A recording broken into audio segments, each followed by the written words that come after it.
IB, Instituto Veracruzano de Estudio Superior. Presenta la materia de Filosofía del Pensamiento Humanista. Docente, licenciada Imelda Torres Sandoval. Alumna, Mónica Santiago Madariaga.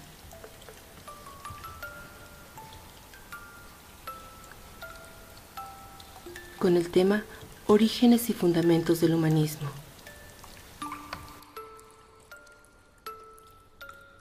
Contenido: marco histórico. ¿Dónde surgió el término humanista? ¿Quiénes fueron los primeros humanistas? ¿Dónde surgió el humanismo? ¿Cómo? ¿Por qué surgió el humanismo? Marco conceptual: dar 5 definiciones del humanismo. Desarrollo del tema: desarrollo histórico del humanismo, humanismo clásico, humanismo moderno, humanismo contemporáneo.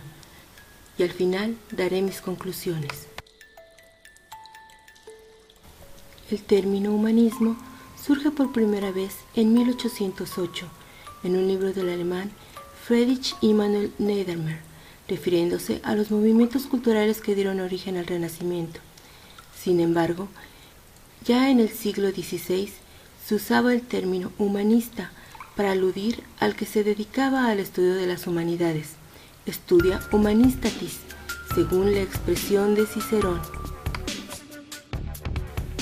Los precursores fueron el poeta Francisco Petrarca, quien es considerado el padre del humanismo, Dante Alighieri, escritor de la Divina Comedia, y el narrador Boccaccio, todos italianos del siglo XIV.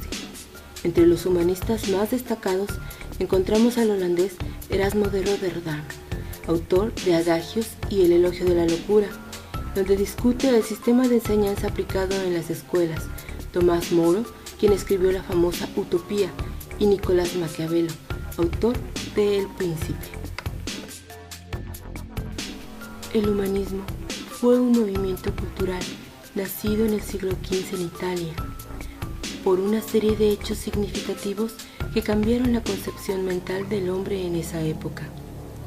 El desarrollo del individualismo, los movimientos culturales, la crisis religiosa, los grandes descubrimientos y el desarrollo del pensamiento científico dieron marcha a este movimiento.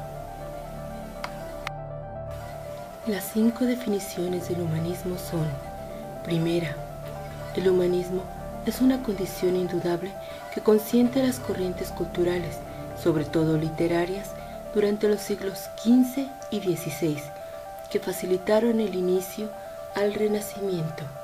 Segunda, también el vocablo humanismo indica cualquier teoría o doctrina de propósitos filosóficos que pretende aclarar la importancia del hombre dentro del mundo, sus valores y formular un ideal. Tercera, Jacques Maritain dice al respecto: tiende esencialmente a hacer al hombre más verdaderamente humano y a manifestar su grandeza original, haciéndole participar en todo cuanto puede enriquecerle en la naturaleza y en la historia.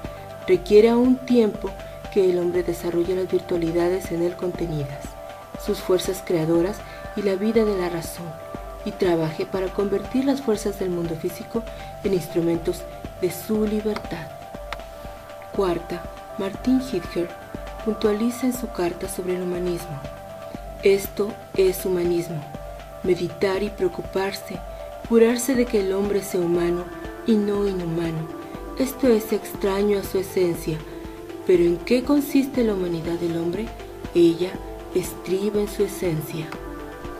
Quinta, Karl Jaspers entiende el humanismo como integral, incluyendo la cultura, que implica la asimilación de la tradición clásica, la civilización, que recrea la cultura y la proyección al futuro, y la humanización, que establece una jerarquía viviente y reconoce la dignidad humana en cada hombre.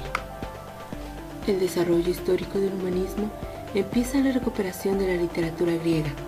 Fue entonces donde los humanistas representaron verdaderamente un gran avance sobre la Edad Media, pues casi nadie podía leer los textos griegos en su lengua original. En el siglo XVI, las corrientes humanistas tienen un primer renacimiento: la razón de la fe, la filosofía y la teología.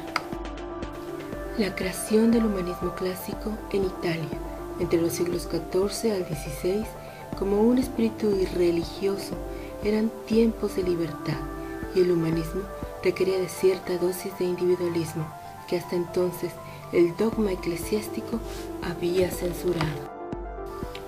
El humanismo moderno se originó por el siglo XVII. Los eruditos encontraron en las vidas paralelas de Plutarco unos prototipos de hombre que les parecieron más dignos de servir de modelo a los demás que los santos del año cristiano. Como así se humanizaba el ideal, el humanismo significó esencialmente la resurrección del criterio de Protágoras, según el cual el hombre es la medida de todas las cosas. En el humanismo contemporáneo aparecen 5 grandes territorios, con diferencias regionales, más o menos notables en su interior. Son los territorios del humanismo marxista, del existencialista, del que se puede denominar humanismo científico, de unos humanismos de inspiración cristiana y, por fin, del estructuralismo, un humanismo que ha dado en presentarse explícitamente como antihumanista, al pregonar la abolición del hombre en favor de la mera red de relaciones en que está inmerso. En conclusión, el humanismo se relaciona con la honestidad personal, el precio de ser humano, pues implica formas de convivencia de los seres humanos entre sí y con el entorno, con el propósito de satisfacer necesidades materiales y espirituales acerca del hombre y su esencia, y está presente en corrientes filosóficas, artísticas y psicológicas.